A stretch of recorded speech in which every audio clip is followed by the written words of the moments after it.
Hey y'all. Hey. Hey, hey, hey, hey. What is up? What is up? It is Saturday and it's time to be silly.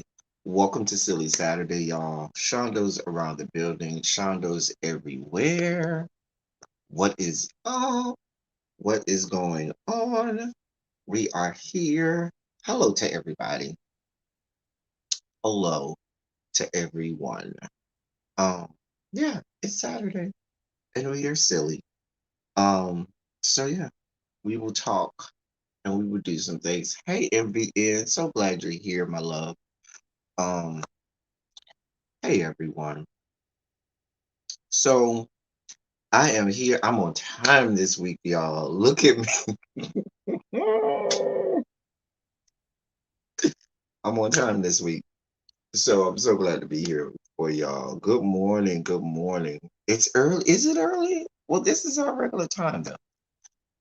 Anyway, I feel like I can't get this camera like perfectly level. Anyway, what's up, y'all? Good morning. Let's talk about some things. I actually don't have a whole lot of topics today, which is dangerous. Oh, it is early over there on the West Coast, which is dangerous because when I don't have a lot of topics, we end up being here a long ass time.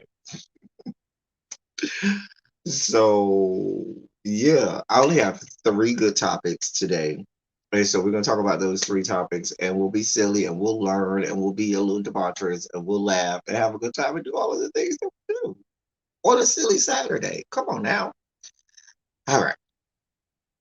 So, um, shouts out to the people that caught me last night on Instagram Live. I just decided to pop up on Instagram Live and do an Instagram Live. We did that last night. Had a good time on Instagram Live.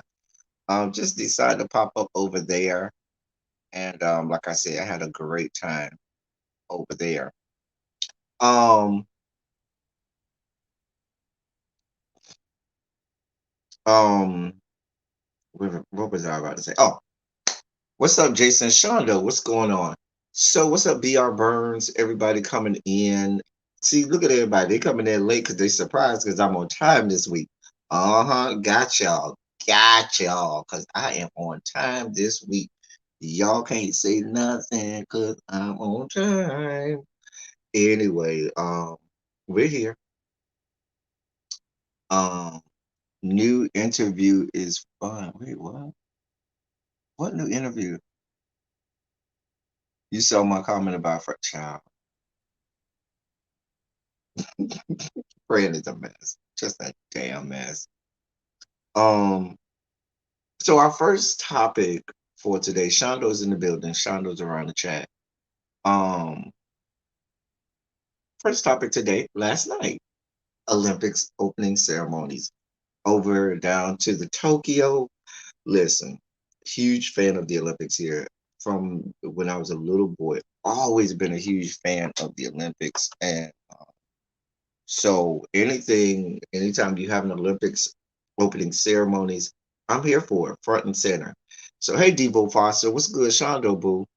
And so I watched it, and when you watch the Olympic Games and the opening ceremonies, I should say, you end up getting a lot of information about that country and their history and so forth, and you learn, all of their, culture and stuff like that. Um,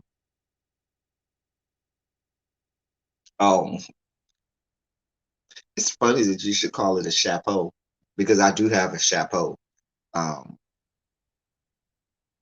anyway, what was I about to say?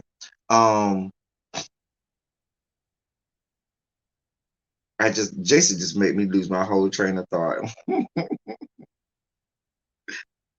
um, so Naomi, we found out why Naomi Osaka, because remember there was people, diarrhea, you know what? Not diarrhea. I'm not doing this with y'all today. Hey, Nicole Stevens. Hey, diarrhea. Love it. Listen, quick 30-second story.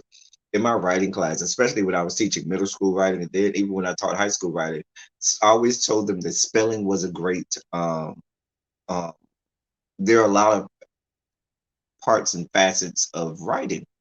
And I said the word diarrhea encapsulates them all. Diarrhea has a funky spelling, so if you can spell diarrhea, you're probably a good speller, which means your grammar might, be pretty decent. If you can explicitly engrave detail, describe the feeling of diarrhea or what it looks like or how it's presented, it invokes a lot of writing that's very graphic and so forth, and conjures up a lot of language and vocabulary, and you have to use a lot of not pronouns, adjectives and so forth, adverbs, and to describe it. So diarrhea is a word that I use in my lessons in teaching writing. So just saying. Hey Rain D, hey L Love Boo, hey Patty Duke. Um, hey, little baby, all y'all sneaking up in here. I got y'all today. I was on time today. Y'all weren't ready. Y'all wasn't ready. Y'all wasn't ready. Anyway, book club update. I am on um the second novel. We'll talk about that a little later. Jason, let me focus. All right, so we're talking about opening games. Um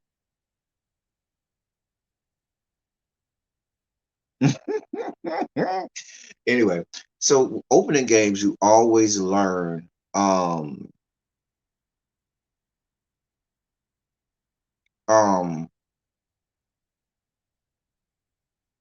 you always learn a lot about a country's history and culture and so forth.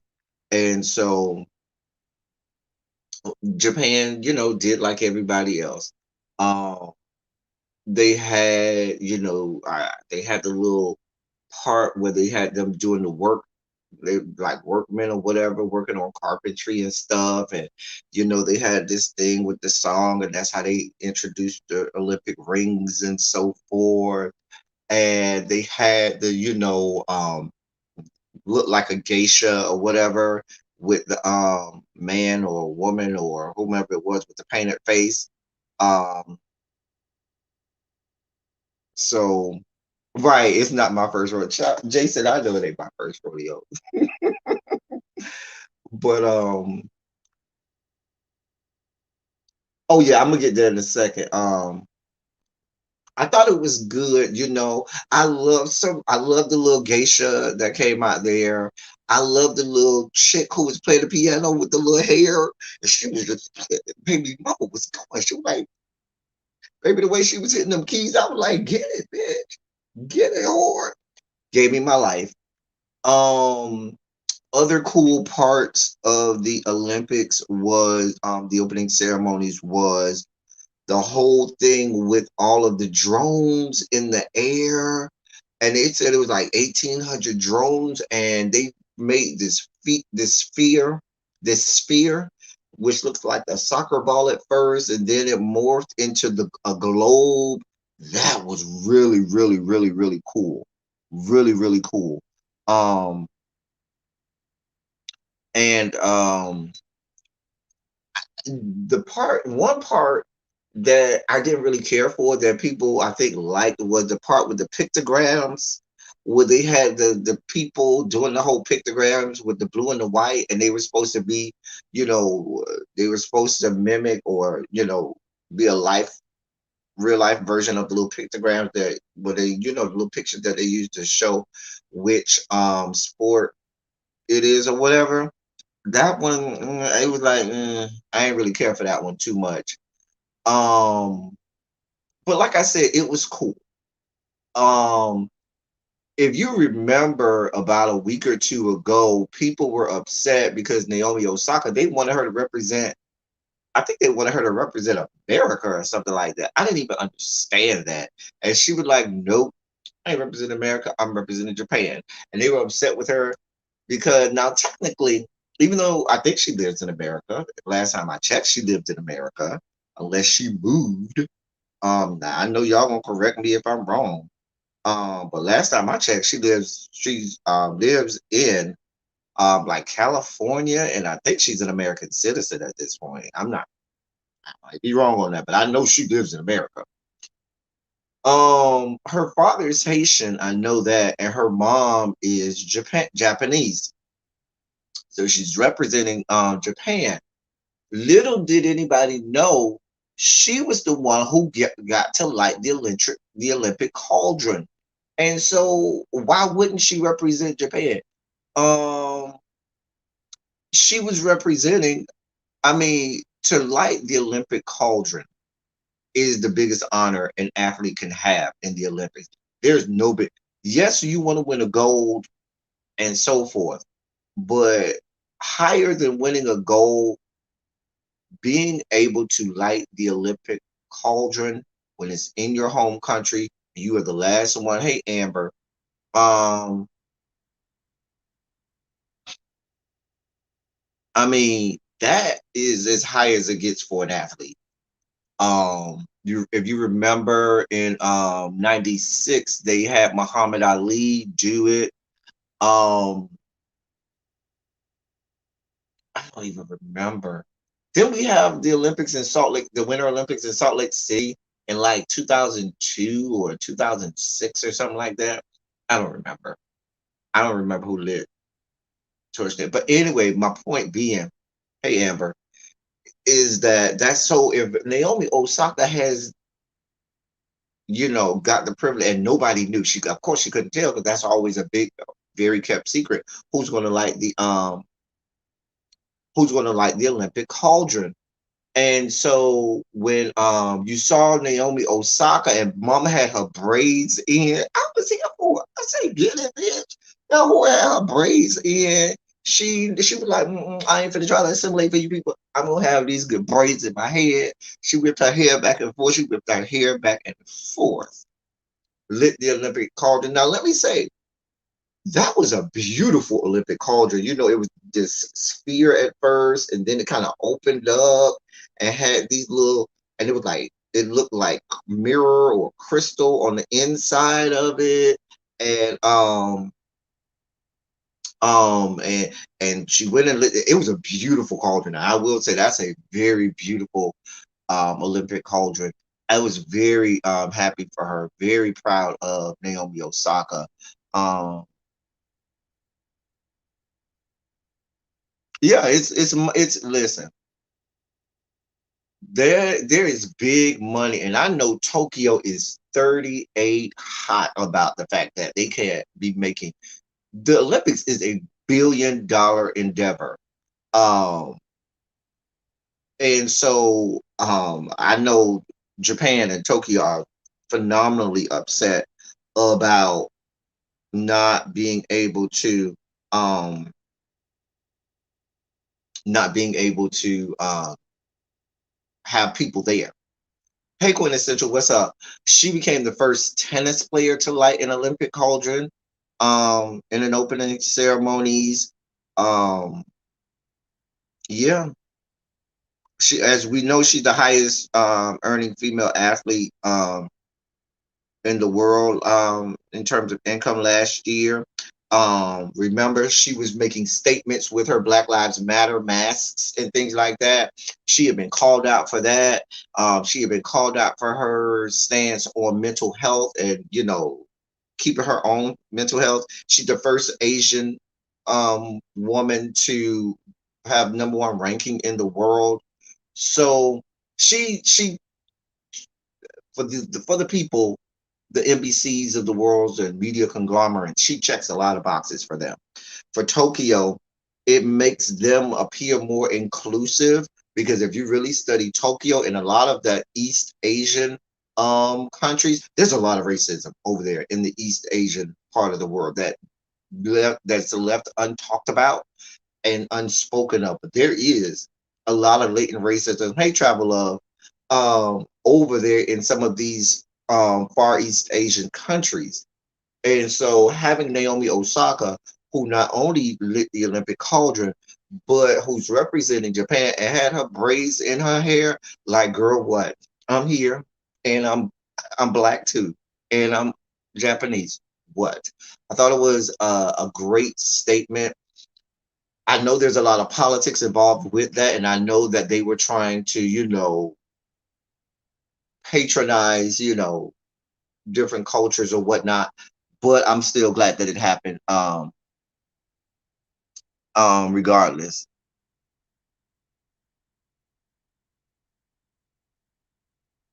So yeah, Randy, people who see envy, all of those people who know, I'm telling you, the Far East, they are very, very. There's a lot of racism over there. You just don't hear a lot about it because the anthropomorphism over here in Western civilization, the United States and Western Europe, and that's all they really care about. But and they ignore things that are going on over in the Far East. But there's a lot of racism over there. Um, So I was glad. I mean, Naomi Osaka, I mean, she's not number one right now. I think she's number two. Only because her not competing in the last couple Grand Slams and in some tournaments has, made her go down. But I think she's still number two in the world. Um, so I was very glad about that. The fashions, listen, that's another thing when they have the Parade of Nations. I love to see what they're going to come out there with. Now, to me, the United States had the worst outfits. The outfits that they have. I don't know who Ralph Lauren is slurping down there to the U.S. Olympic Committee because it's time for somebody new. Give me a black designer or somebody else to design these outfits for the United States because that shit that they don't want to the past few Olympics has been ugly as hell with the big giant Ralph Lauren um polo logo, whatever. You know how much money that is marketing um that he gets for that? Give a minority designer that job and pay them all of those millions of dollars for that and endless amounts of endorsements with their logos all over the television screens. Those outfits were butt ugly. But I will say all of the African countries always get it right for me. Those African countries and the countries that's like, in the South Pacific and different islands and stuff like that, they always get it right. They come out, they're dressed in traditional garb um, from their respective country, and it always looks great, okay? It always looks great. Ralph Lauren ain't bother nobody. He has a past too. Let's not. He has his past ain't as bad as Tommy Hilfiger's past, but he has a past too. Go check him out, and his past really be. But what I'm saying is, if you were gonna give Ralph Lauren the contract, okay, give him his one contract and let it be. But when you're talking about perpetually making Ralph Lauren the face of the Olympic team, that's not fair to a whole lot of other designers and companies that probably a lot you could reach back to a lot of great designers that are coming up that are really doing some phenomenal things and that you could say nah, I'm gonna give this to you because Ralph Lauren's been doing it since I know for the last 3 or 4 Olympics. I'm trying to think when the last time we didn't use Ralph Lauren. Going that might be going all the way back to 2000 in Sydney. So they just need to change. It's no. Let's get some diversity in there. Okay, we're about diversity. You need diversity in that regard too. If we're gonna preach diversity, it needs to be diversity. In that when you have these lucrative contracts and these lucrative opportunities, don't preach to me diversity, and every time it's going to this rich white man.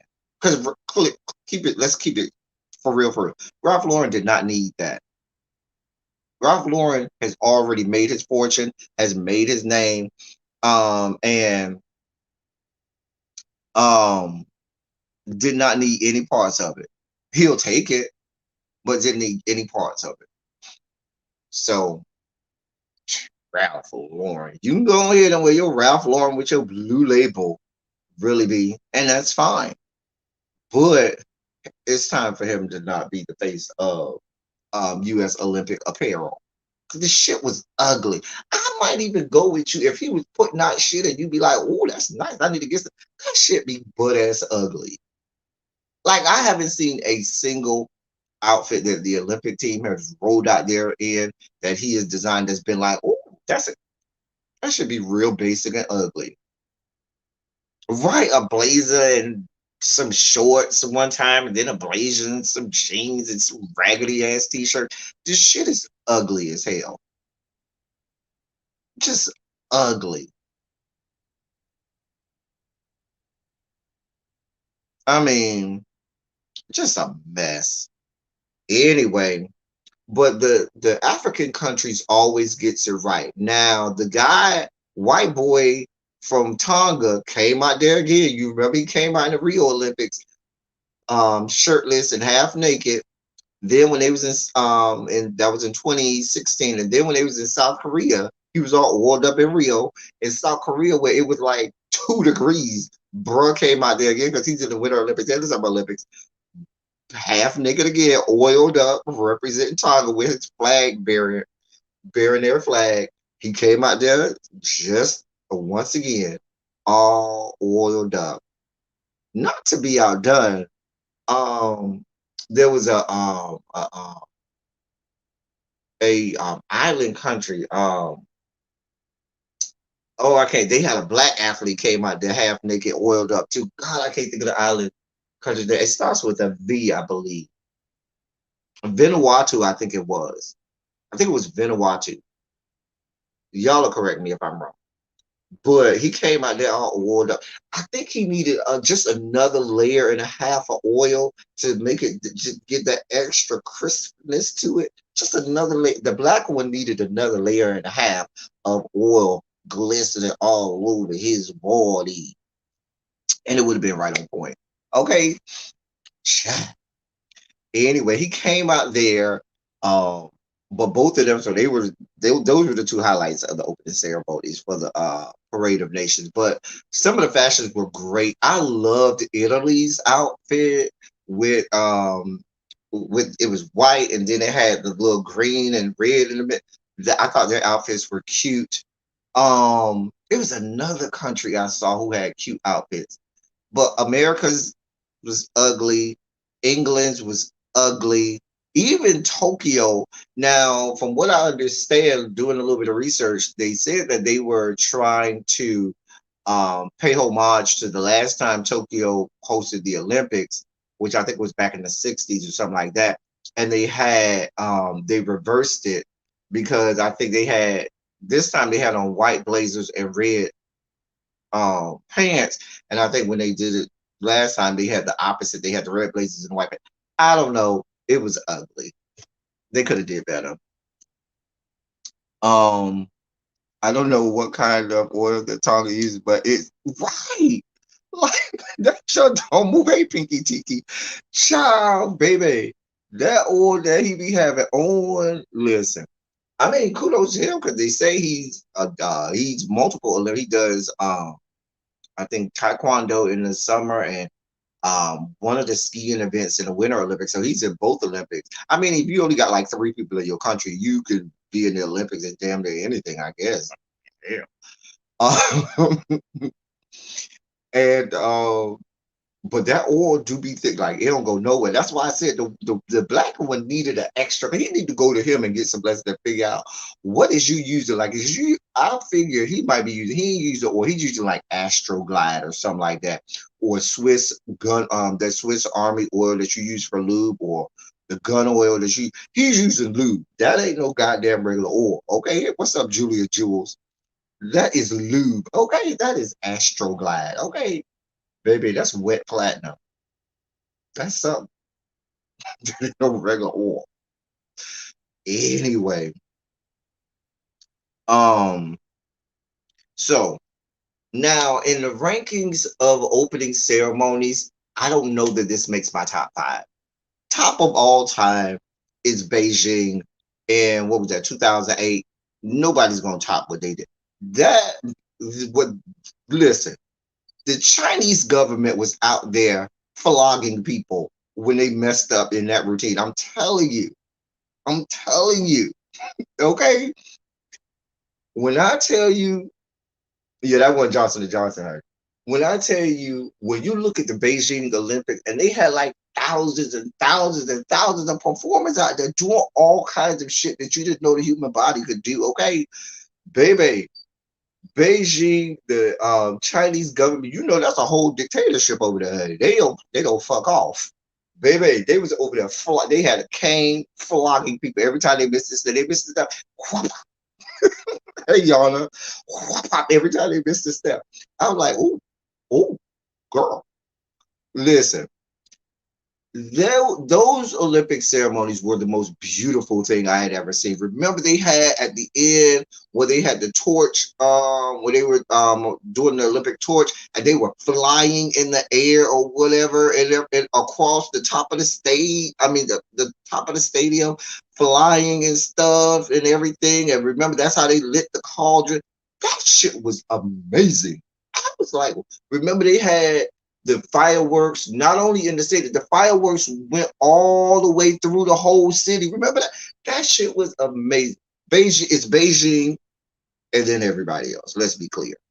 It's Beijing. Beijing is the GOAT, and then it's everybody else. I'm trying to think of other Olympic opening ceremony. Like they're all really good in their own regard. You learn a lot about their respective country and their culture. But I'm telling you, it's Beijing and everybody else. Yeah, the bird's nest, and everything. They did. If you ain't never watched the Olympic opening ceremonies, listen, you need to go watch the Beijing because that wasn't enough to fuck off with. They weren't fucking off. The Chinese government was not here for it. Not here for it. I understand. Listen, I understand. They be over there flogging people. Anyway, it was good though. It wasn't bad. Now, another thing with the pictograms thing, they were messing up. You could see at times they were messing up. Like I feel like they didn't practice it enough. Because remember, it was one thing that he was trying to do, but he was holding like the little racket, and the racket fell. He had to try and pick it up, and then there was another one. They were supposed to have like a little thing, and he couldn't get. That's why the pictogram thing did. I was like, girl, girl. If you gonna roll out here and this is a part of your opening ceremony, y'all should have been out there practicing. Now y'all should have been out there flogging people like the Japanese government. I mean, like the Chinese government was. Y'all can't have people out here half-asses. I'm just saying. I was like, oh, he messed up. Like you literally watched it mess up. Be like, oh, girl, you didn't drop that. Mm-mm. Do better. Do better. Okay, child, don't let them sugar levels spike. NBA, don't let them sugar levels spike, honey. Anyway, but like I said, the best parts to me was definitely those drones in the air. That shit was beautiful. Naomi Osaka lighting the cauldron. That was a beautiful cauldron.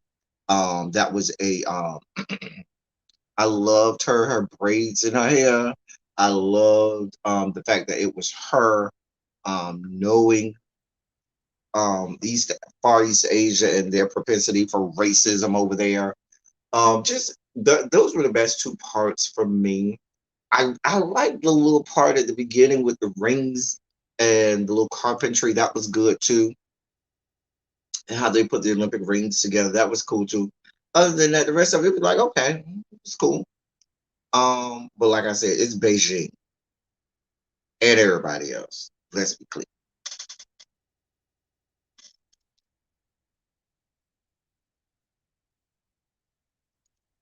Okay.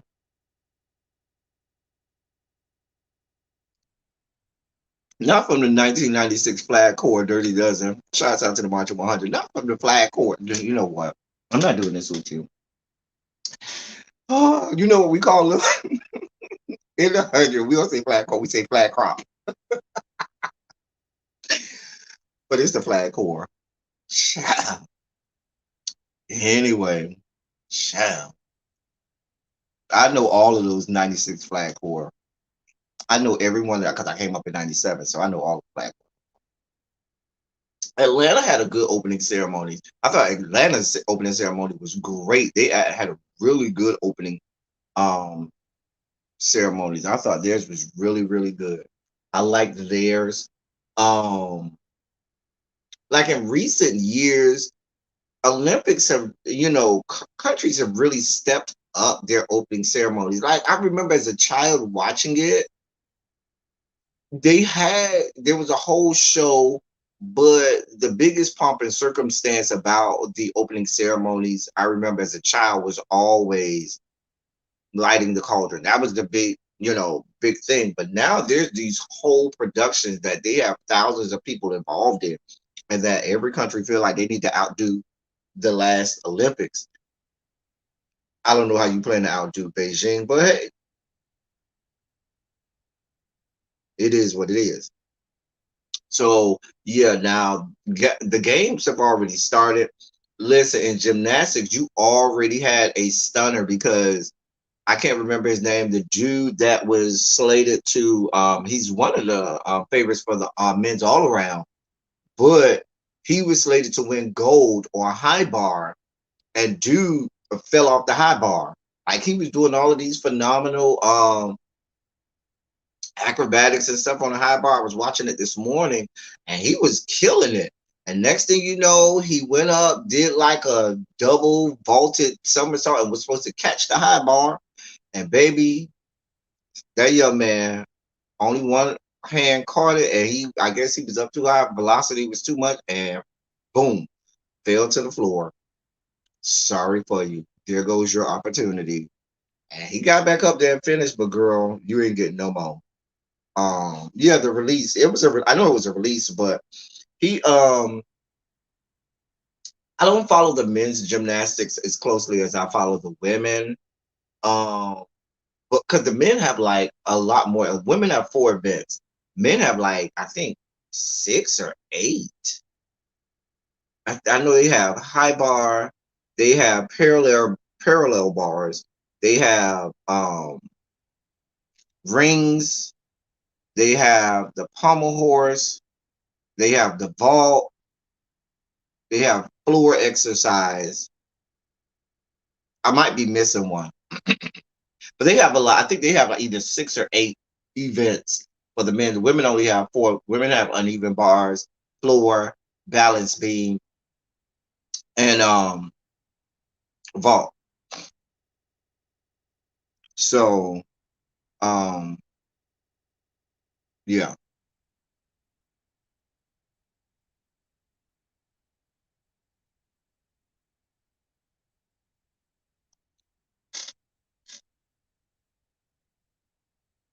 Yeah, the men do have a lot of this. They be looking at rings, at the routine that they do on the rings. My own muscles start flexing and start cramping up just looking at the routines they do on the rings because I know my upper body strength ain't nowhere near that.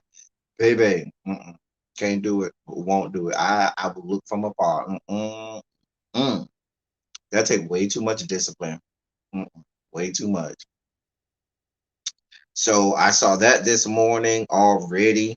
Um, yeah, I'm not gonna get into because what her name? There was another athlete that tested for something and they're letting her go, but they're not letting Sha'Carri Richardson. I'm not getting into all of that.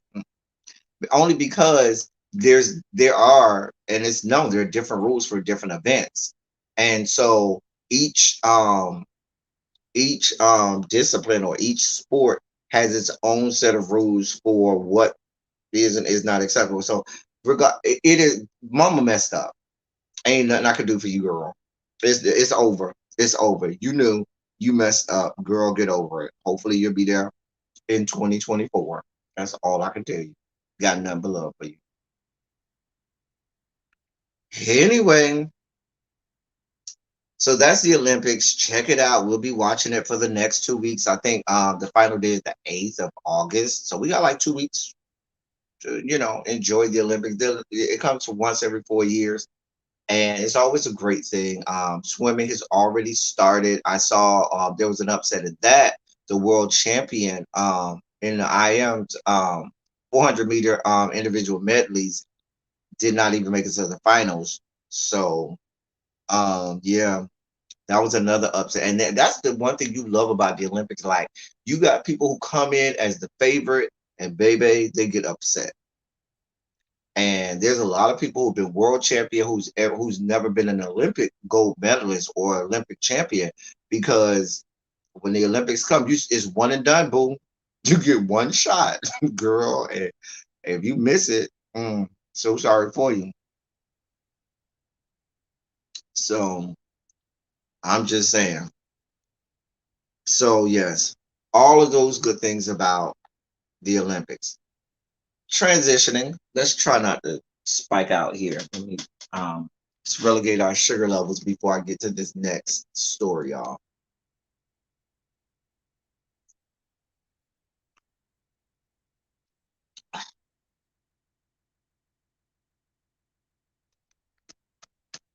Listen, I've been drinking on this damn white cranberry, strawberry.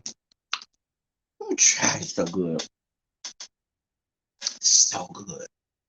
Anyway, so for our next story, I told you I only got three stories today, and I'm already 39 minutes in on after one story. I told y'all whenever I had a bitty topic, I always go long. So Republicans are now backpedaling and pussy popping, backpedaling and pussy popping, backpedaling and pussy popping. Let me say again what they're doing: backpedaling and pussy popping. Yesterday, the video of Governor Kay Ivey went viral when she was being asked about the spiking levels of COVID-19 Delta variant in her great state of Alabama and what she could do about it. And then she rambled off, blamed the unvaccinated people. Well, wait, hold a goddamn minute. Because the last time I checked, Kay Ivey, you and your colleagues, other GOP governors, were out here telling people not to get vaccinated, opening up your states and said, I don't give a shit about vaccination. We wide ass open. Damn it all to hell. And now, because see, here's what we got going on now.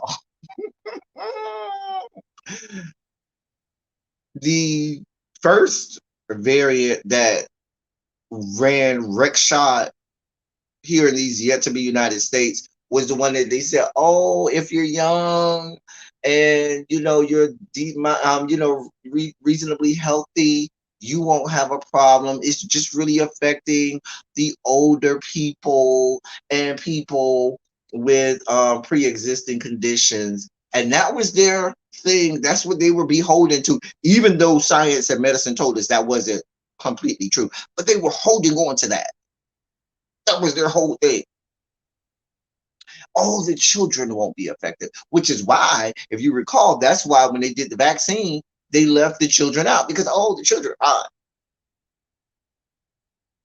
Now, see, I told y'all, Mother Nature is a jaded, jilted lover who does not fuck off. Mother Nature is undefeated. Whenever we, as the human species, says we figured her out, she sits there and be like, "Oh, that's what you're doing. That's what you got. You sure? That's what you're gonna do? You probably that's your game plan. All right. Well, since that's what you want to do, how about that? Oh, we weren't ready for that. No, bitch, you told me that's what you wanted to do. So Mother Nature did it again. They were like, oh, fuck you, Mother Nature. We got our little vaccine. Everything is good. We beat Mother Nature. We done beat it. We open it back up.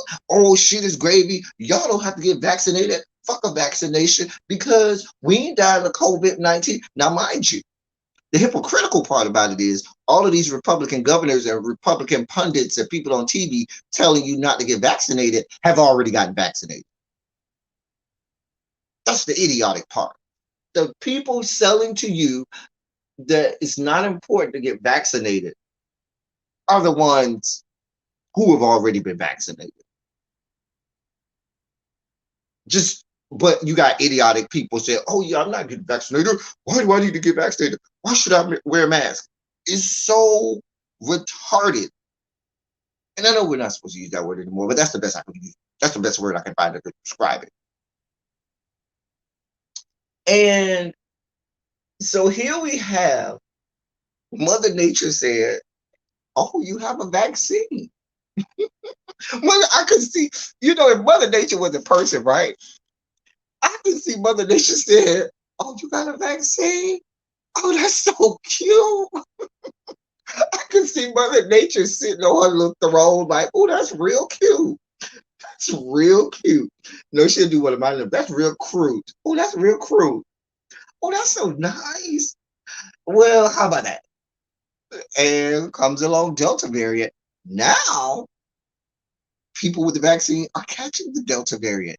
Now, all of the people that's unvaccinated are getting it. Mind you, what's going on, Joshua? I told y'all that the vaccine was not originally made for children because they were like, "Oh, it's not affecting children like that." And the Delta variant is now doing what? Running red shot on all of the children now. Now the children are now getting it and dying. The 20 somethings are catching the Delta variant and dying. The teenagers are catching the Delta variant and dying. Dying. So now you got Governor Kay Ivey, who's now saying, "Oh, we need to blame the unvaccinated people for the." No, bitch. No, whore. We're going to blame you because you were telling people not to get vaccinated. You were telling people, "Oh, we wide ass open. We in these streets." You see it all over Twitter and Facebook and everything now. We in these streets. We in these streets. We in these streets. Okay, you about to be in the hospital. Governor Ron DeSantis is down there just killing people because right now the state of Florida and the state of California has more COVID cases over the last 2 weeks than anywhere else in the world. Let me say that again. The state of Florida and the state of California in the last 2 weeks have had more cases of COVID than any other place on earth. California being number one because they have a larger population than Florida, but Florida right behind them. No other country on earth has gotten as many as those two states have on the entire planet. On the entire planet.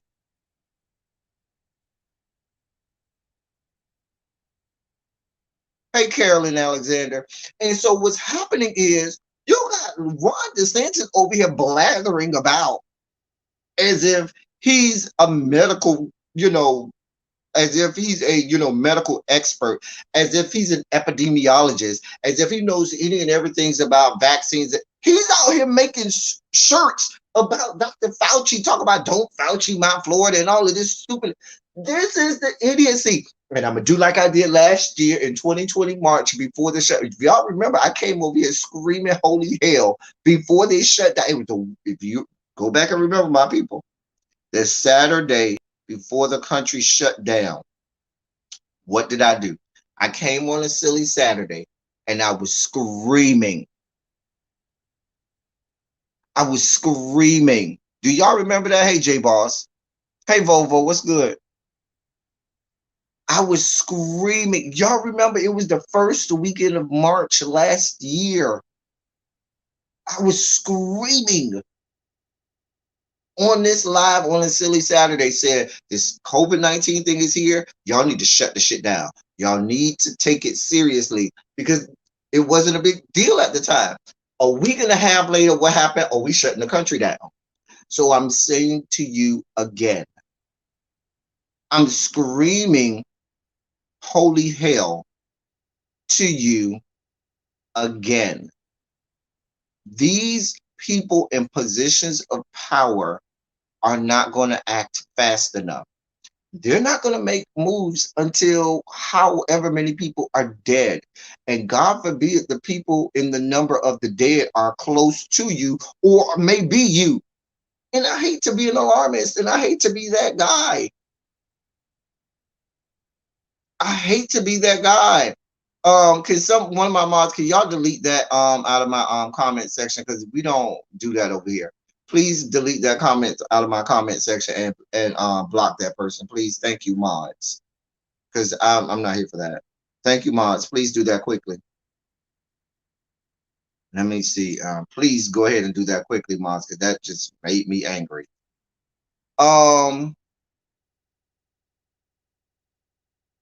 But what I would hate to happen is I would hate for it to be somebody. Thank you, Quintessential. No, wait.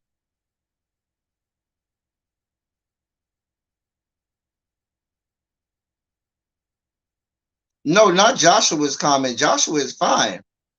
I'm talking about the comment from it was somebody else that put something about I can't see it because I think I'm blocked. I blocked whoever that person is. They're blocked on my channel. But somebody put a comment with Five Abe and all of that stuff up there. That's what I need to have blocked.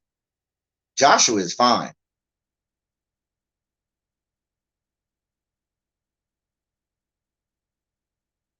Yeah, Joshua is fine. Um,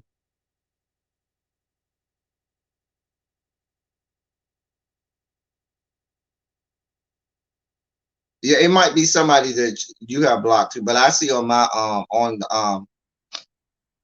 on the StreamYard, it's on my StreamYard, and it might, like I said, you all may already have the person blocked. They might be blocked, but on the StreamYard, I see it, and with StreamYard, I can't. I'm gonna block the user in the StreamYard. It lets me block them in StreamYard, so I'm gonna block that person in StreamYard. But somebody had put addresses and phone numbers in there. That's why I was You see do y'all mods, y'all see where it says hidden? Do y'all see that, mods? That's the person who I was talking about. The regular chat can't see it, but I can see it. So yeah. Anyway, um,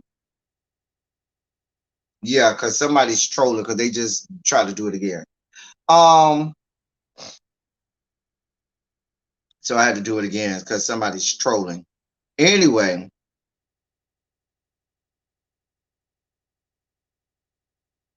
what I was saying was back to my commentary of what I was saying. What I'm saying is this: we have to stay vigilant because, as you can see, even now, some of these Republicans, even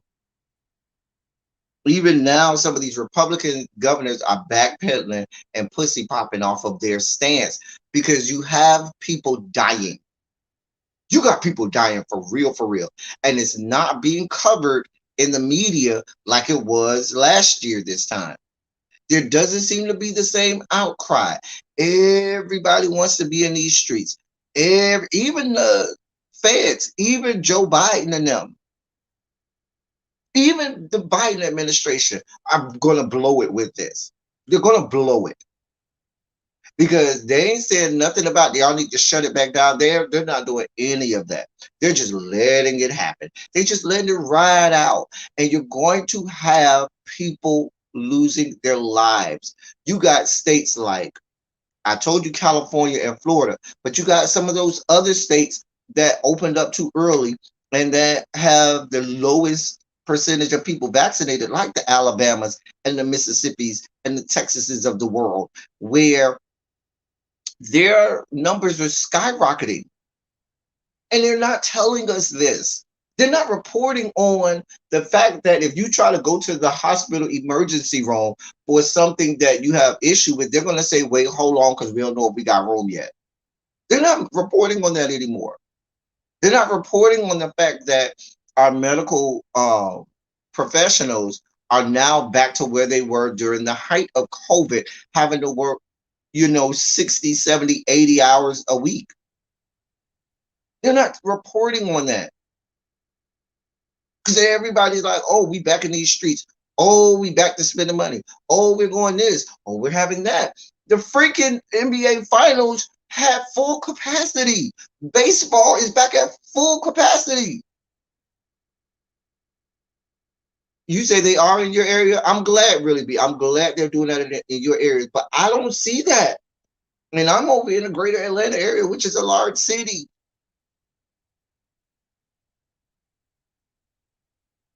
It's scary, y'all. It's scary. It's not even. I am fully vaccinated, and please be clear. I am just as protective of myself with my masks and my hand sanitizer and everything as I was before I was vaccinated because it's real out here, and people are dying. People are dying. Everybody going on a trip. Oh, I'm going on a trip this. Oh, I'm going to do that. Oh, I'm going to be around this massive crowd of people. You don't know who's vaccinated, who's not. You don't. You do not. And some of the like you said, Jason, some of the largest cities in this country are now just wide ass open, balls to the walls. We out here like it never happened. We just out here like, mind you, the Delta variant is starting to run, rampant across the fruited plains. No, Joshua, you shouldn't have been on timeout. They were trying to get to somebody else. Joshua, you ain't do nothing to be on timeout. They were trying to get to somebody else that had put a comment that they shouldn't. That one for you, Joshua. We don't hide our hand. We let you know if we're gonna time you out. We don't hide our hand over here. That one for you, Joshua. That was a mistake. But anyway, you was gonna start with it. Well, come on then. Come on then. Well, come on then. Oh man. But my thing is, I just lost my whole train of thought. Joshua done got me losing my goddamn train of thought. But my point is that right behind the Delta variant, which is out here about to run these good streets, for real, you have the Lambda variant, the same Lambda variant that has just bludgeoned South America, and the Lambda variant, which is the variant that has killed more people around the world than any other variant, because it has killed 25%, a quarter of all deaths from COVID-19 have been from the Lambda variant, which is running rampant and has been in South America and now has made its way to the United States. Oh, yes. And both the Delta and the Lambda are much more contagious than the original one, which killed more than 500,000 people.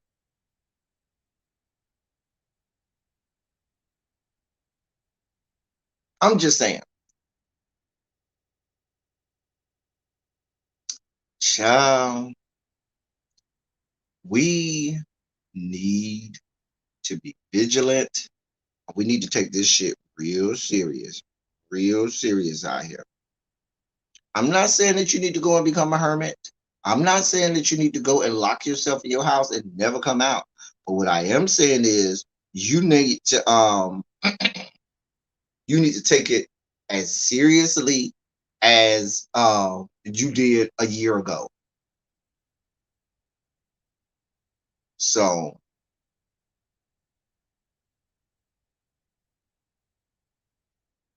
yep. Oh, there are many that are dying in India. Sure are. Hmm. And the scary part is, in the last 2 weeks, California and Florida beat them with the number of new cases. That's the scary part. So it's crazy.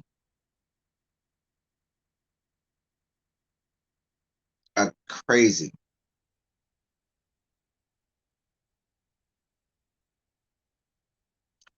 Anyway, that was my announcement for today.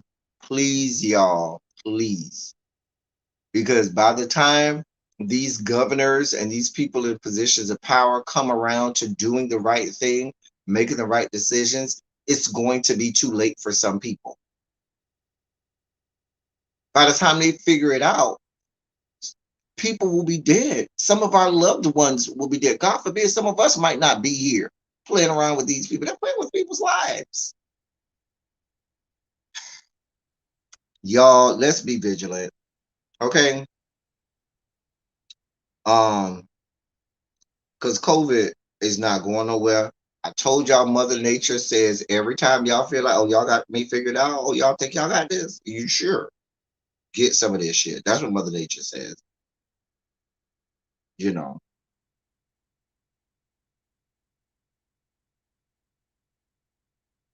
Anyway,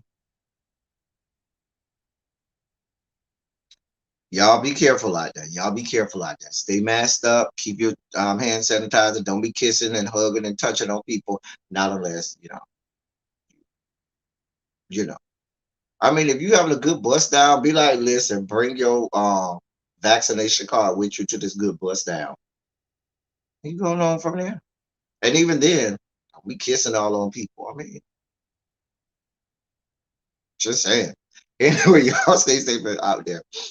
Okay, good morning, Abby. I'm glad you came in. You came in right at the right time, Abby.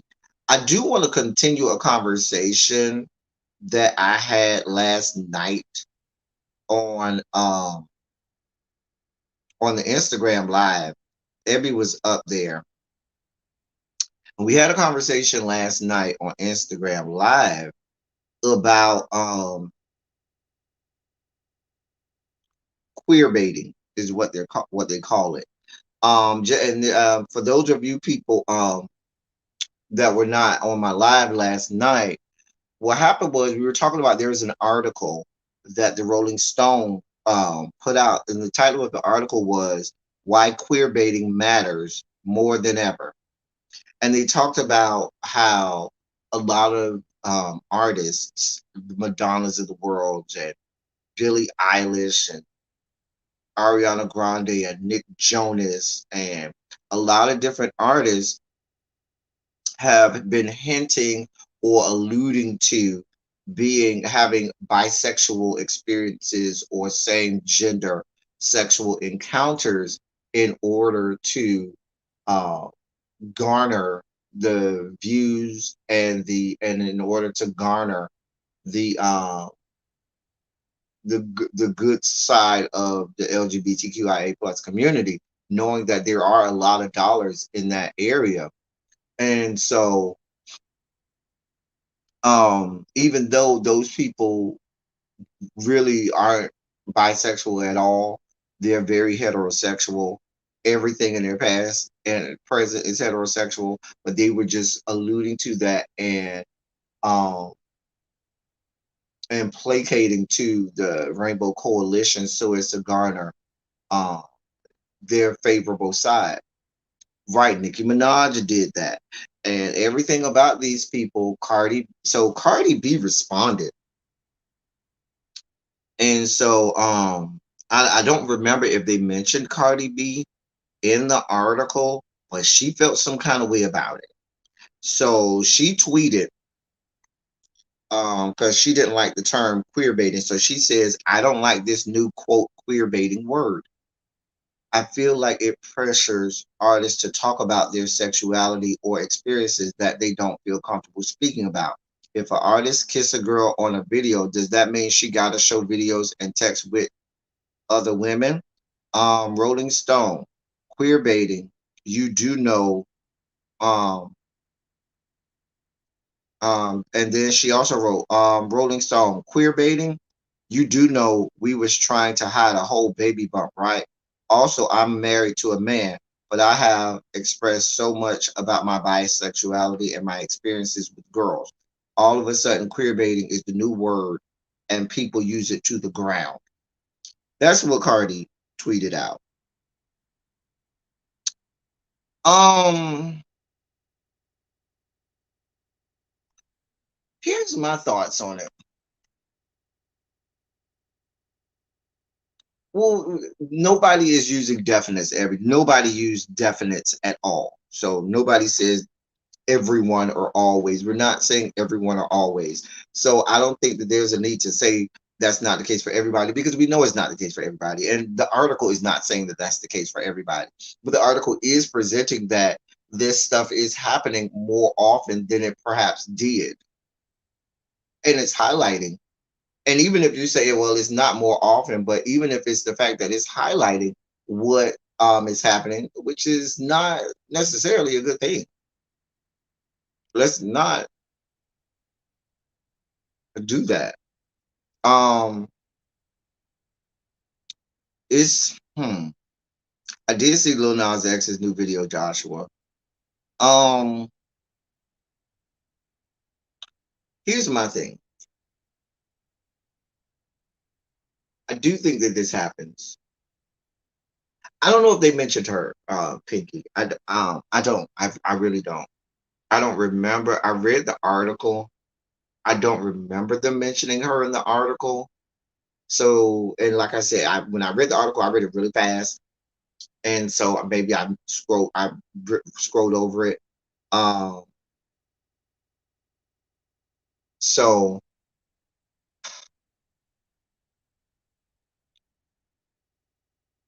it's hard to explain for someone outside of the community. I'm going to start by that. And I know that that's not fair to some people feel like that's not fair, but explaining how this is received or feels,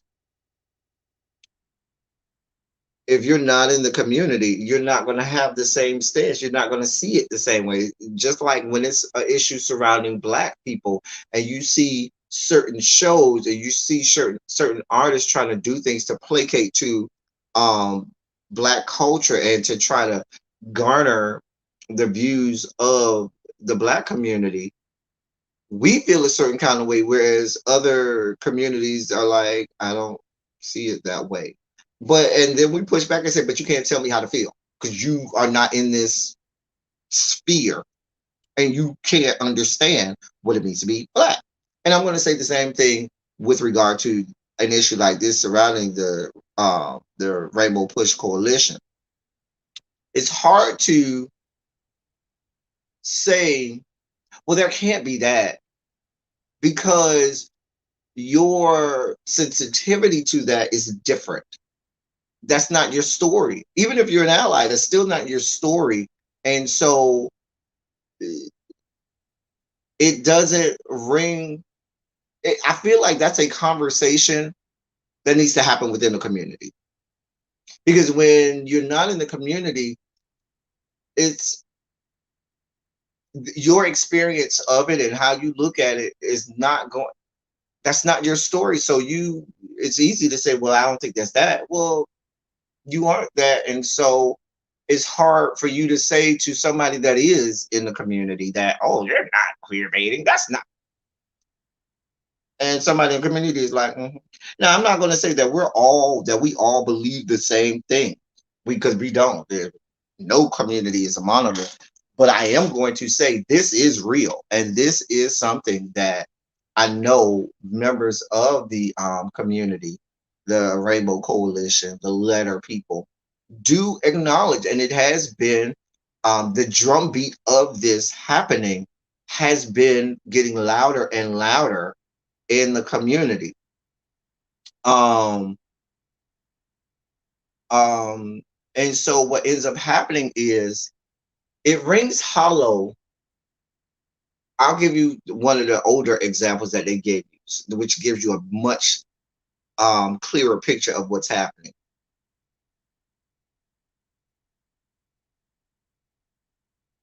The Madonnas of the world. The Madonnas of the world, when you talk to people who are close to her, when you look at the history of Madonna, who's lived her life in the public eye since she was damn near a teenager. And you look at her history and you look at who and what she is sexually, she's a heterosexual woman. Heterosexual woman. And you see these times where she would do things to smart. Um, I'm not saying Madonna has not ever been with a woman, but for all intents and purposes, first of all, let's be clear. We ain't never seen, none of us have never even seen Madonna in bed with anybody. Let's be clear. Let's be clear.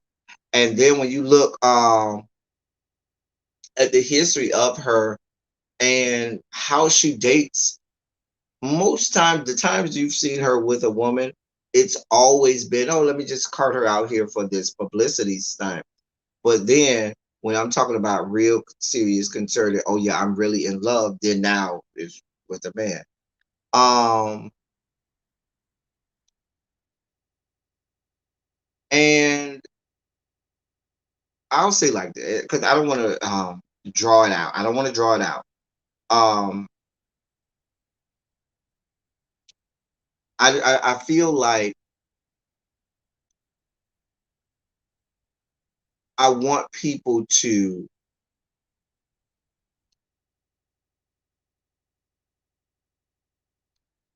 rest on the merits of what you do and who you are. I'm gonna just put it like that. Rest on the merits of what, just put out good music. I don't need to know if you're bisexual. I don't need to know that you're dated women.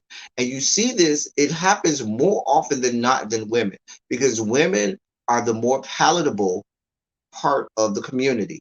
When you talk about ushering out the LGBTQIA plus community to the marketing marketing wise, it's always the women. They push the women out there early. Hell, within the community, they changed it from GLBT to LGBT because they knew the lesbians would be much easier, much more easily received than the men. And in the music industry, you see this with almost every female rapper. They always try to put out the, oh, they're bisexual. Oh, they have sex with women. As if that's a prerequisite to being a female rapper. And I'm not saying indefinite. I'm not saying every single one, but you see it more often than not with the and I'm not saying people need to hide their sexuality really. I'm not saying that at all.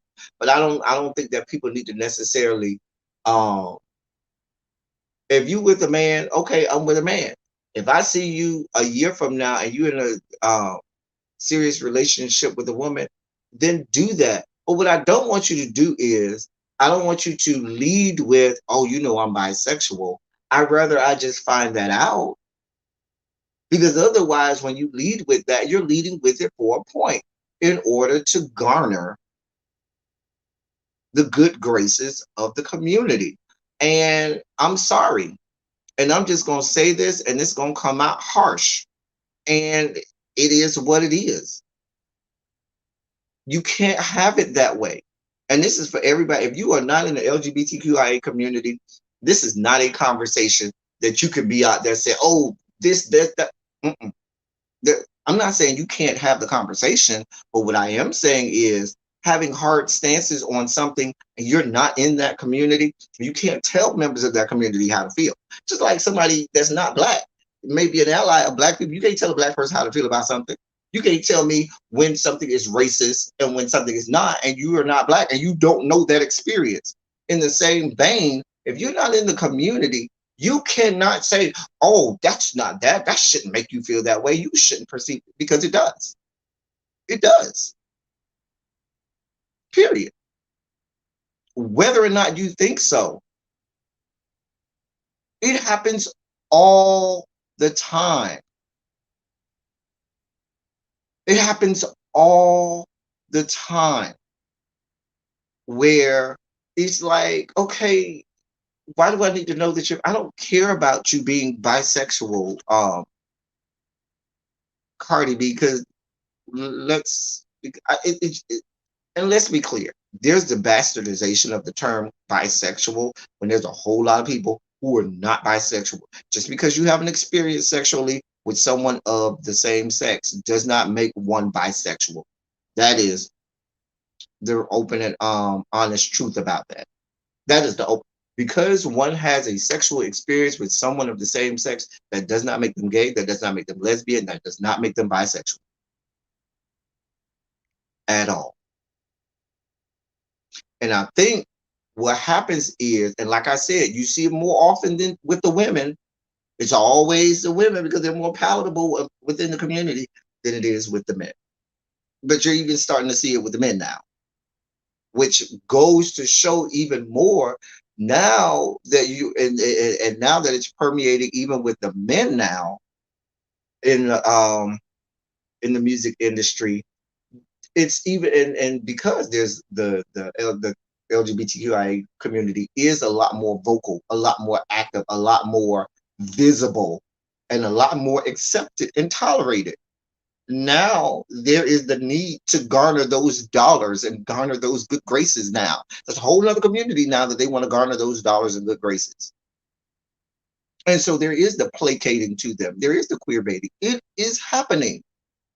And in the especially in female rap industry, that's been a going theme for a long time in the female rap industry. A whole lot of female rappers. You look at it. There's always the overarching, oh, she's bisexual.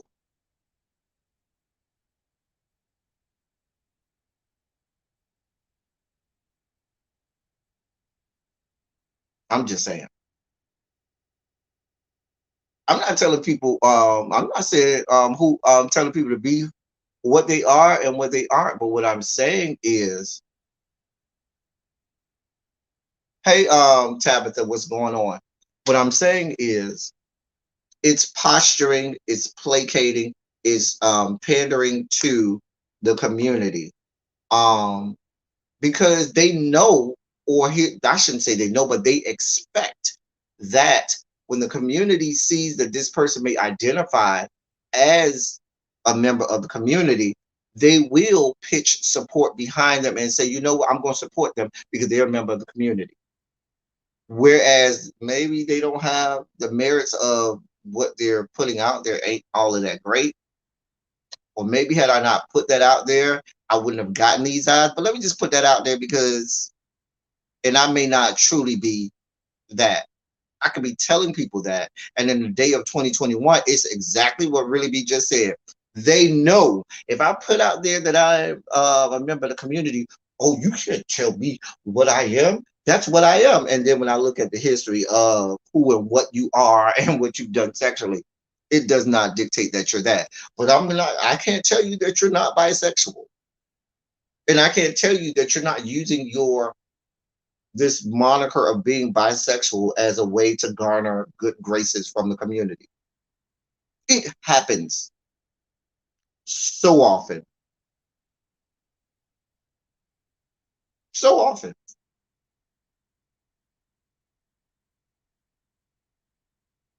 Because the same ones that be screaming, oh, I'm bisexual, I don't see them. There didn't seem to be the same level of, oh, I'm looking for somebody to be with. Oh, that chick was real good. Let me bring her to these. You know, in the dating, when you're dating, I'm always hearing about you dating this dude. But what happened to you being bisexual? Shouldn't you be dating both? I don't know. Like I should feel like you're dating both. But every time I see you dating, you're only dating. But you want to tell me that you're bisexual.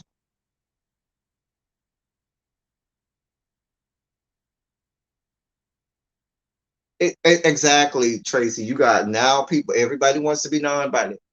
There is this bastardization of the community because they know that's a growing market. They know that is there's money there. They know that there's ultra sensitivity with regard to anything involving the community. And I have to say, I see it as queer baiting. And I'm talking about all of the people involved, including Cardi B, including her. And like I said, it doesn't come off easy to hear, but that's a conversation that members of the community would need to have. Now, if a member of the community wants to have this argument and say, oh, no, that's not it, I can have that argument. You want to know why? Because they know what that is. They know what it means to be patronized. They know what it means when people are, just trying to garner your eyes and ears and view. They know what that is.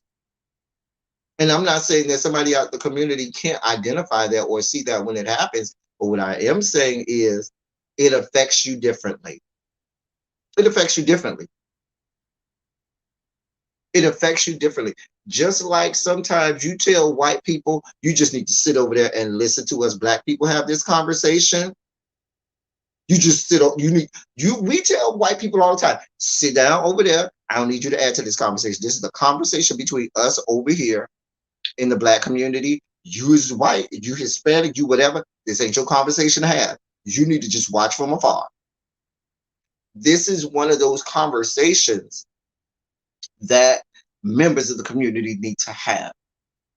And unfortunately, and it doesn't, and it comes off mean, and it may come off harsh, but it's a time where you have to say to members outside of the community, yeah, you need to just sit to the side and let us have this conversation. Because it's not a comfortable conversation. Because some of our faves have done it.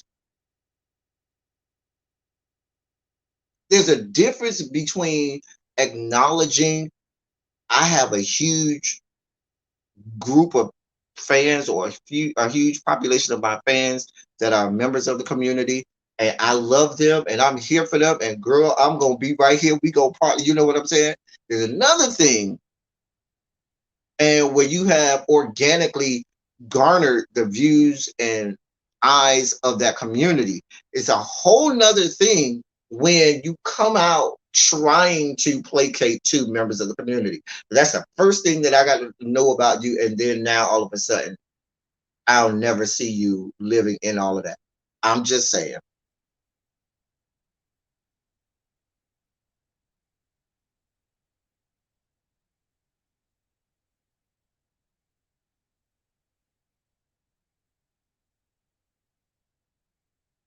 But I think, like you said, Abby, they are placating to the straight males and so forth, and like it goes back to what I'm saying. We are not really bisexual. They're just playing the role because they know it works.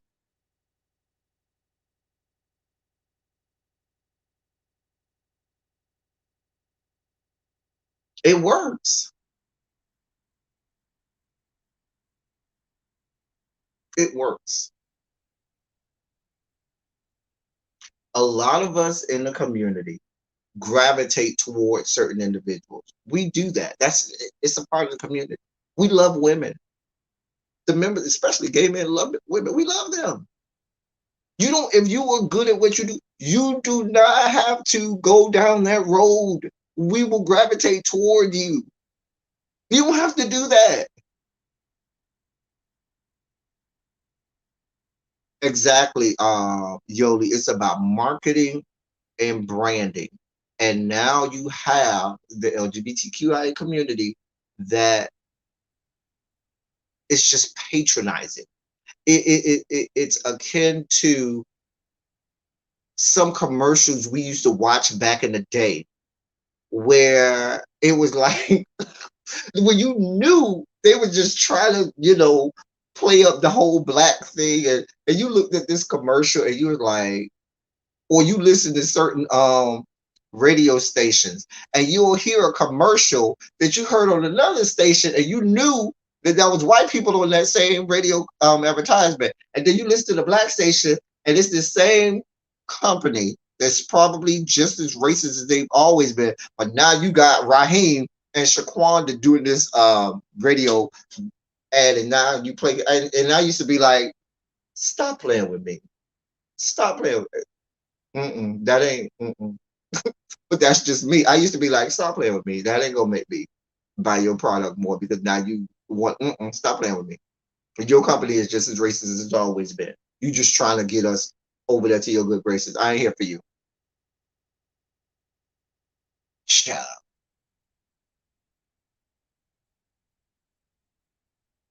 Exactly. Let Future come out and say, "Oh, I'm bisexual." Baby,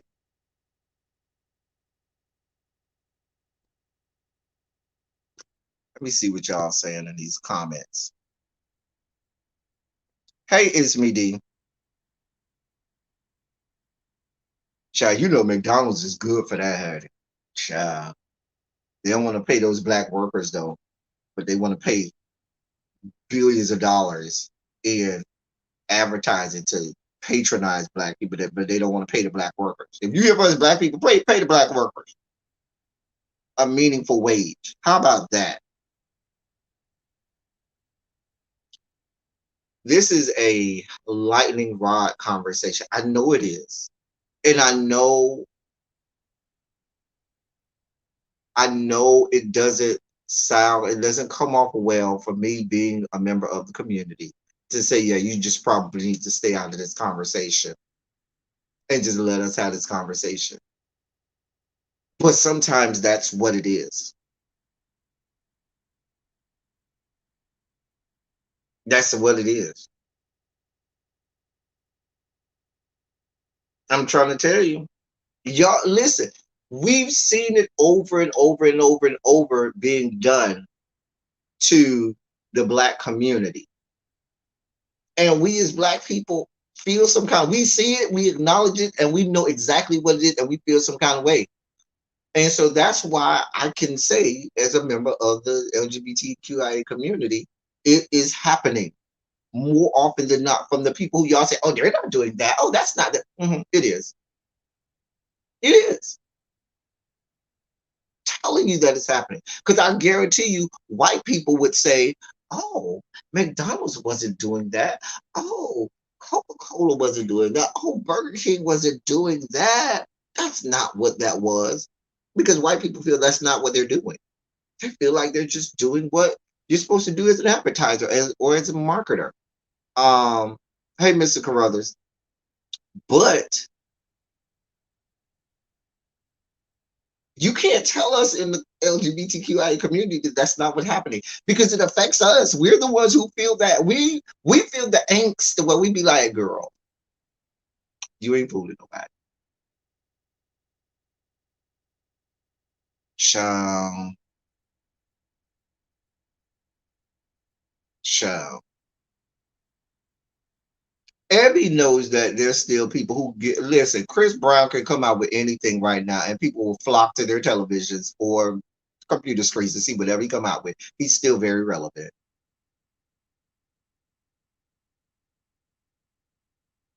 People still, like I said, and this is how you know it's marketing.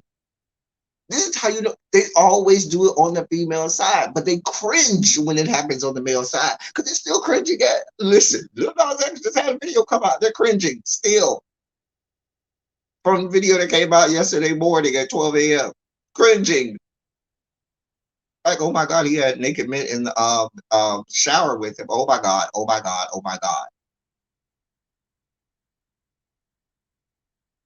Now, believe it or not, and this is not going to be popular within the community. Lil Nas X does it. And I'm not saying that he's not gay. He is. But now, being the troll that he is, and knowing that people are going to, it's going to be controversial, he plays it up as he should, because now you're focused on the spectacle, the gayness of it all. The how dare he have men with their penises and testicles dangling in his bathroom than you do on the fact that this is a real mediocre song. Like this song is just real, like his whole career, his ability as an artist is real like, like if you just played it and it wasn't and you did not know who he was or didn't know anything about him and you had never seen him, you just heard, you'd be like, what is this? I'm not, who is it? What is this trash? I'm just saying. You gotta listen. I'm gonna hold you to that. It's me. D. You better be naked on the next dancing video. You better be butt ass naked. I'm here for it. We're gonna hold you to that. It's me. D. Matter of fact, let me put that up and highlight that on. Let me highlight that because I'm going to hold it's me D to that. Mm-hmm. I had with us. Just saying. I'm just saying.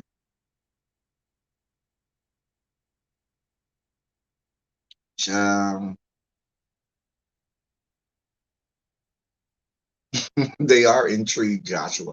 But this is an uncomfortable conversation. Uncomfortable conversation. Just be great. The community will flock. Listen, be great. The community will flock to you. You don't have to worry about it. Be great at what you are, and the community will flock to you. As much as I can't stand Beyonce, Beyonce ain't have to come out here and be like, oh, you know, I'm bisexual. She ain't have to do that, but the community loves her and adores her and looks at her as a deity. Just saying, she ain't bisexual.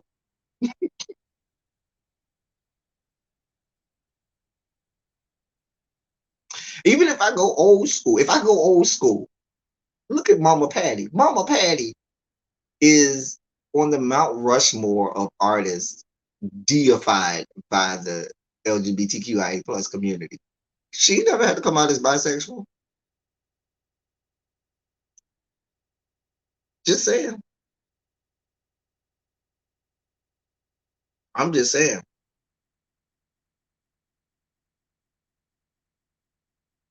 I'm just saying. But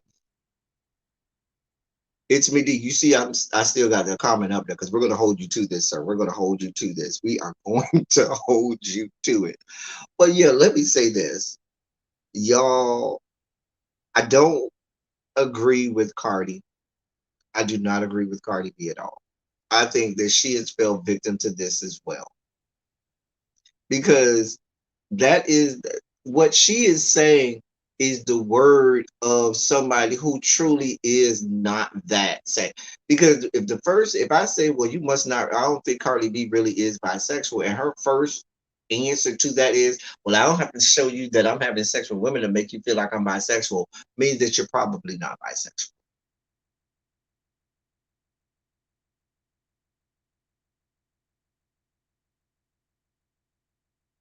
Sorry, just saying. I'm just saying.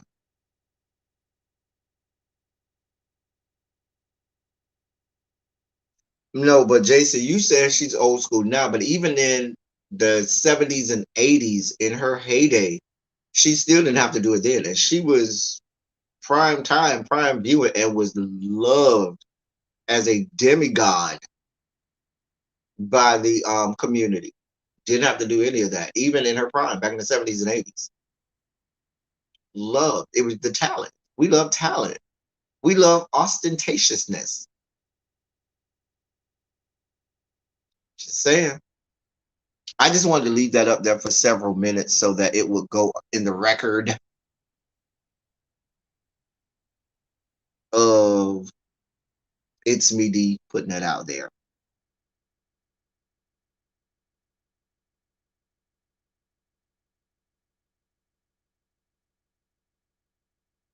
Luther Vandross never said his sexuality, but we all kind of knew. After a while, did it matter? Answer no.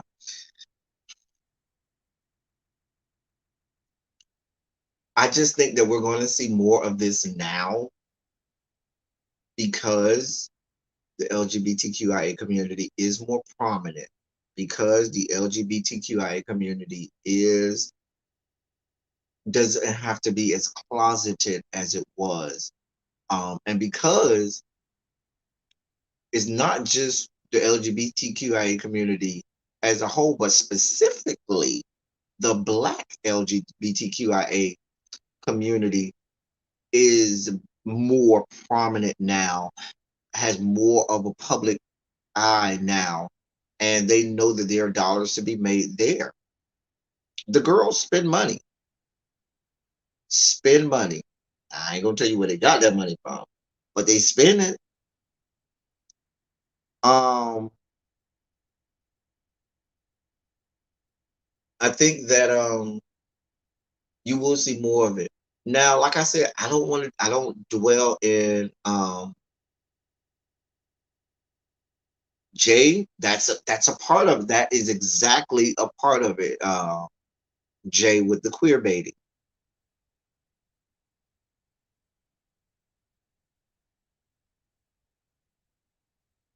So no, I'm not saying that people have to be closeted at all. I'm not telling people to closet themselves. But what I am saying is some of these people professing to be bisexual ain't bisexual. And that's the usual culprit. When somebody comes out and be like, oh, you know, I'm bisexual. And I'm not saying that people aren't authentically bisexual because there are real bisexual people. But people who are really bisexual, you knew that they are really bisexual because they will go back and forth. You will see, oh, I'm with a woman in this relationship. Oh, I'm gonna be with a man.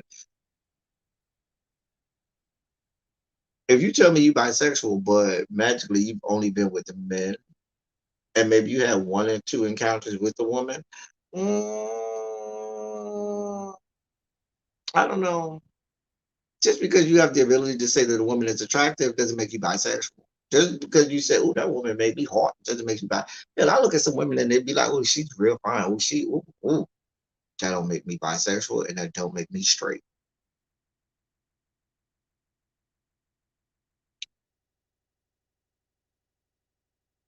Y'all show me the first of these women that are bisexual in the industry who we see now. Oh, I'm with this woman. This is my who I'm gonna be with.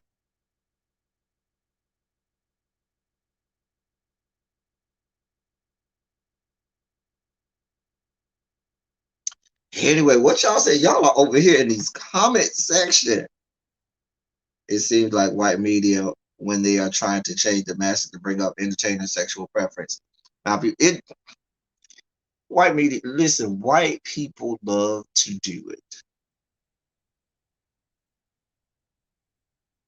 And please don't let me get started on the division within the LGBTQIA community with the white and the black, with the white people and black people within the LGBTQIA community, because that is real.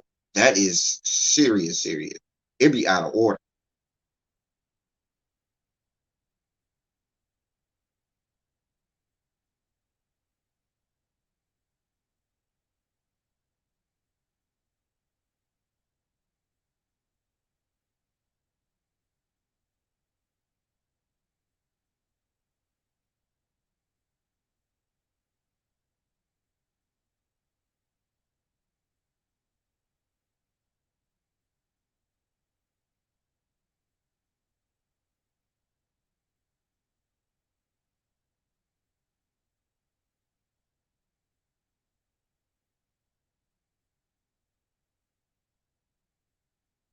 I'm sorry, y'all. I was just reading y'all comments because y'all are over here commenting. Y'all are commenting. Wait, and I'm glad. I love the discussion. I love the discussion because y'all are over here in this comment section. Um, my stance is this: really be. There's a lot of queer. I've been very clear on my side. There's a lot of queer baiting that happens. There's a lot of people who are come out here saying that they're bisexual that are truly not. They're just doing that, and they're just saying that for the reason of garnering the good graces of the community. And if you just gonna come out and be a member of the community, be loud and proud member of the community. Yes, I want you to be loud and proud member of the community. What I don't want you to do is lie to us. What I don't want you to do is acquiesce to the demands of your publicist and your branding company and just put out there, oh, you know I am bisexual, and you're really not. Because that's not helping us in the community either. You're not helping. And vehemently, I vehemently have a problem with people like Cardi B not acknowledging it or saying, "Oh, that's not a thing." Oh, no, you're wrong. You are wrong. It is happening way more often than it needs to happen. It is happening way more often than it needs to happen. I didn't say I get to decide really, but I do get to call it out. No, I don't get to decide the goddamn thing, but I certainly get to call it out. I certainly get to call it out. Just like as black people, we didn't get to decide all of the time that the white community patronized us, but we called it out. And in the same vein, I don't get to decide who and what people do because they do what they do for whatever reason, nefarious as they may be. However, however, I'm gonna call it out for what it is.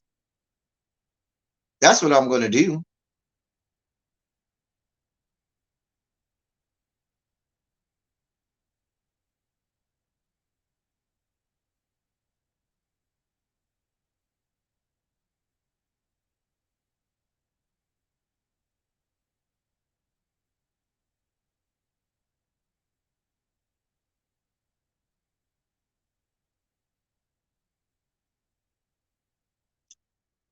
Really, be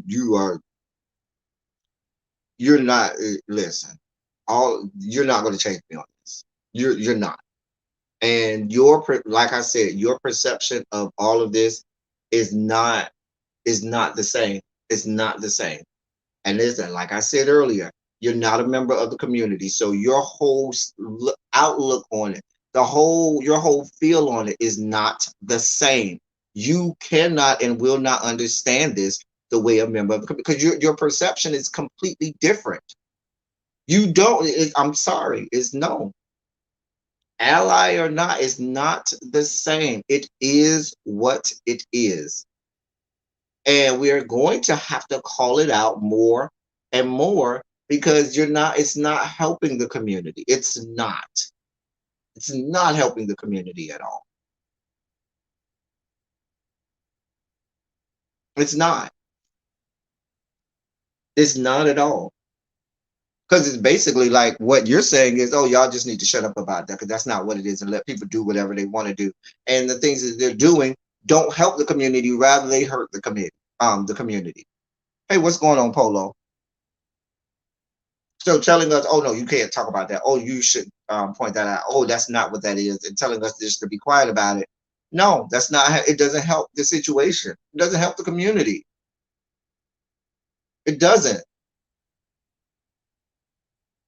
because it sounds like uh, the arguments that you're making is, well, y'all should just shut up about that because that's not what that is. Shut up and let people just do or say whatever they want to say and just be and just utilize the community however they want. They get to determine that. You don't get to determine that. You don't even get to call it out. You just need to just be quiet about it and be okay with it. And that's not what we're going to do. That's not what we're going to do.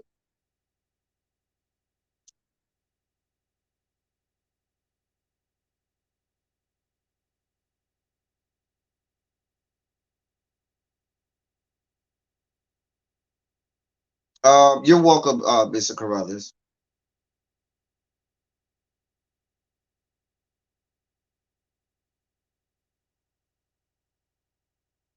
I mean, this is happening.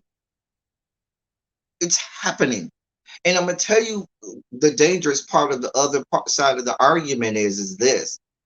For every time we try to say it's happening right here, you're going to have the same arguments that's being made over here in the chat saying, well, you can't say that that's not that person's experiences, or you can't say that's not what that is, or you can't call that out, because every single time that comes up, you're going to make the same argument. And then basically what you're saying is, don't ever call it out.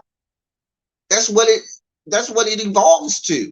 It evolves to, don't say anything about it, don't call it out, because anytime you point to it, or anytime you point to an instance where the community felt, yeah, that's kind of what that is, it's going to be said, well, you can't tell this person that they're this or they're that, or you can't tell a person that, or you have to let them live in that in whatever they say that it is, or you have to accept whatever they say that they is, or you don't get to decide this. And so now there's this stifling of the conversation, and there's this dictating that, no, you don't get to say that, you don't get to.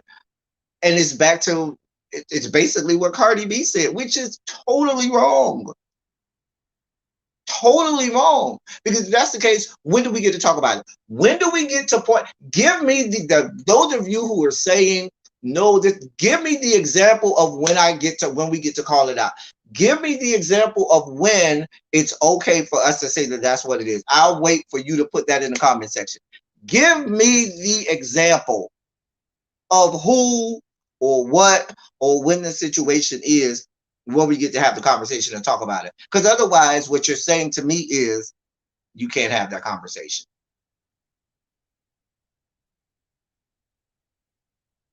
I'll wait for you all to give me this.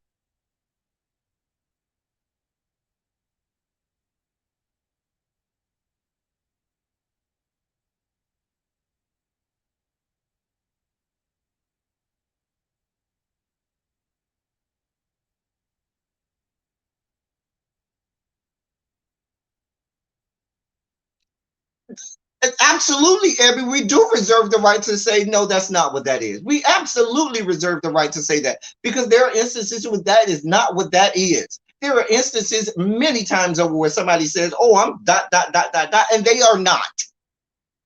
Absolutely. Absolutely. And maybe that's hard for you to understand, not being in the community, but we have countless examples of times where people say, oh, I'm gay, or I'm lesbian, or I'm bisexual, and they were lying, and they're not that. And we've had to call them out within the community. We've had to, because what they were doing was dangerous. Because what they were doing was not helping the community. So do we reserve the right to tell somebody, yeah, that's not? Absolutely we do.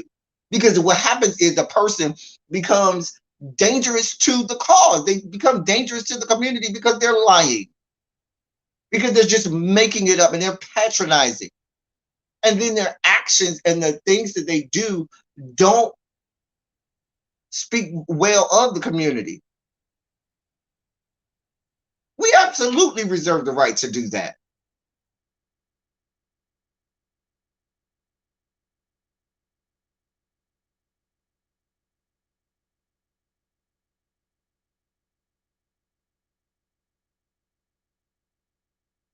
I'm still waiting for y'all to give me the example where we get to call these things out or talk about it. Because otherwise, since you're not giving me the example or the time or the situation involving where we can call this out and say what it is, what you're saying to us is, shut the hell up. You can't talk about this, and leave it alone. And we're not going to do that.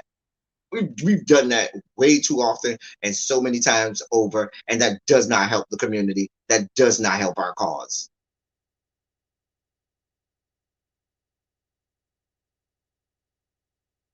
I said that from the beginning, Abby. I said that from the beginning, that this is a conversation where when you're not in the community, you probably should sit to the side and just listen to have the people in the community discuss this. I said that a long time ago in this conversation. I said that here on this live. I said, this is a conversation that should happen, and the members of the community. Now, if you want to sit back and observe and learn or listen, and fine. But certainly, this is a conversation amongst the community that needs to happen, because you looking from the outside will never understand and never view it from within. Never view it from the inside. You'll never be able to understand fully. There's nothing I can tell you, even by me telling you the experience, it still does not shape your experience or the emotion that it evokes from you. And then as a community, there's some people who feel the way you feel in the community. But what I'm saying is, don't tell me we can't have the conversation because you're ultimately the root of the crux of what's being said is, yeah, you can't have that conversation. You just got to let anything go and let everything be what it is. And that's not ever going to be okay. Never.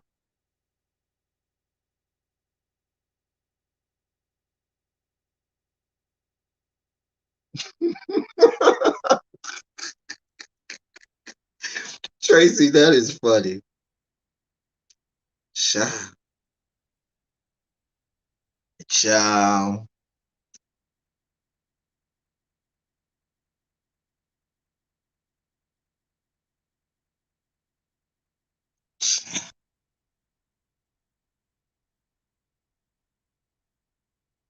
It is going to take a long time to iron out. I agree with that, Yoli, but the conversation needs to be had. The conversation has to be absolutely had. And I see people bringing up Fran.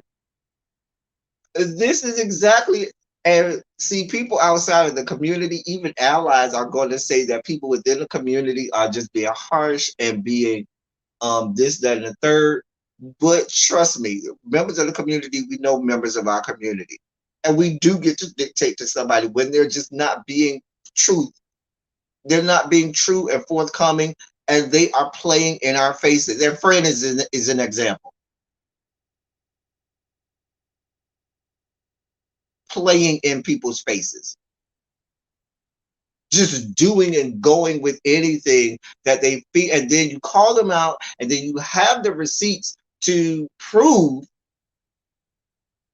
Because I saw on Twitter the other day in one of my Discord groups. Shout out to Discord, great app. I'm in some groups over there on Discord, great app. We've been having some good conversations.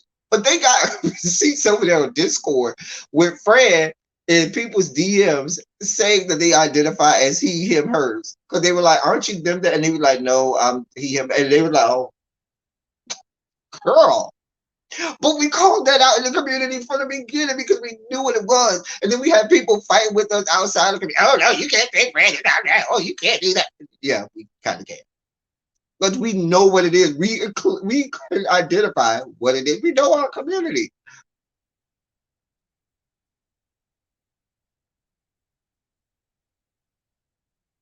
A mess. Just a mess.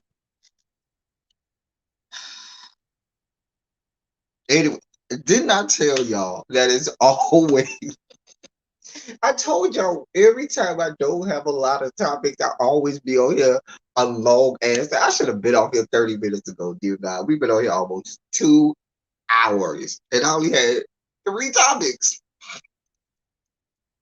That last topic I did get kind of passionate about. I'm sorry if I came out harsh. I apologize if you took it as being harsh, but I'm not gonna take away the harshness of it because some things need to be said quite harshly. Child. I saw that we talked about that on Instagram Live last night. Joshua, you should have been there. We was on Instagram Live going in and letting out. Yeah.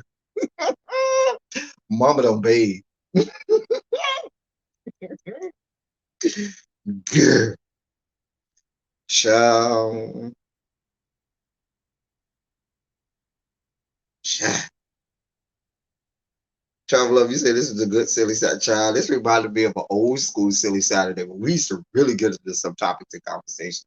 Silly Saturday is always a great time, y'all. Let's put some shondos in the chat before we get out of here. Put some shondos in the chat.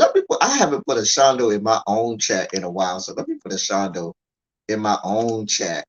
Shondos around the building, shondos around Listen, I hope you all enjoyed the conversation today. Great talk, great dialogue on both sides. I'm here for the dialogue. I'm here for the conversation from all